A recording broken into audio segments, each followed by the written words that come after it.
We are going to now move from describing what happens in our study, and I'm going to continue to use the sprint study, to seeing if we can make inferences beyond the study. So this is inferential analysis. In within subjects analysis of variance, I just want to make you aware of something, that one of the most sophisticated and useful ways of analyzing within subjects data is, instead of treating it as a single measure, treating it as multiple measures. Instead of looking at the trial as a factor, we could look at this as 7 measures.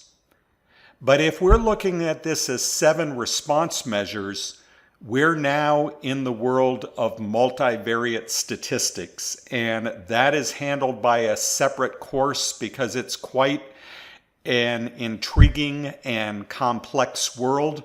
So we're not going to treat this as 6 different measures, trials 1 through 6. We're going to treat this as one measure, and that is speed, where trial is a factor, albeit a within subject factor.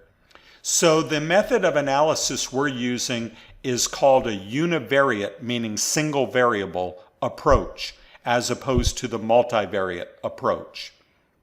I just want you to be aware that there are 2 main ways of analyzing these data, one of which you're going to learn, but another you won't learn unless you take a course in multivariate methods of analysis. When we are making inferences, we have certain conditions that we need to have for valid inference, as is always the case.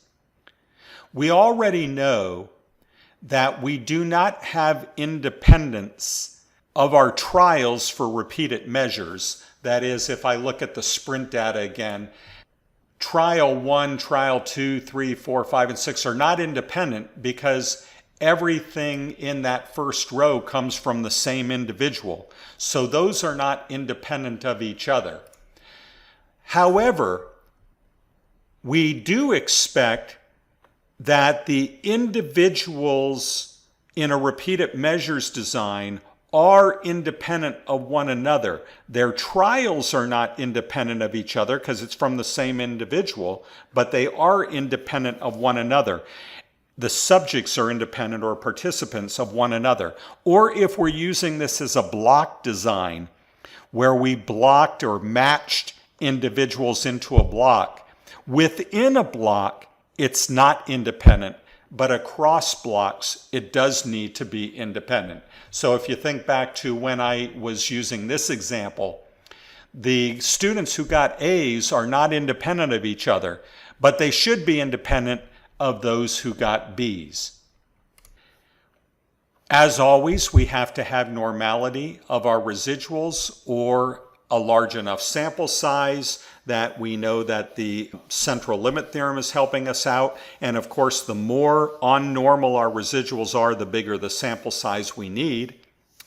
And then we need this thing called sphericity.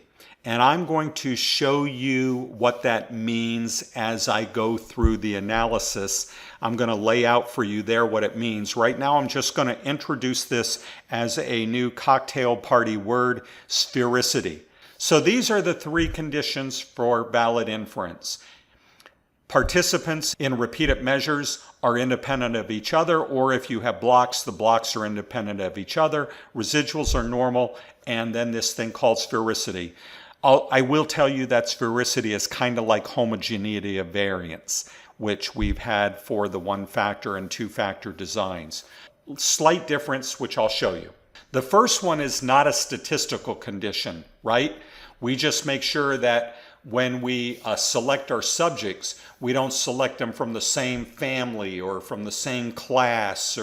We select our subjects so that they're independent of one another. That's a design condition.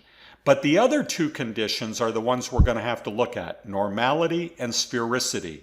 And I'm going to look at those conditions in the next part of this video series. So I'll see you back then.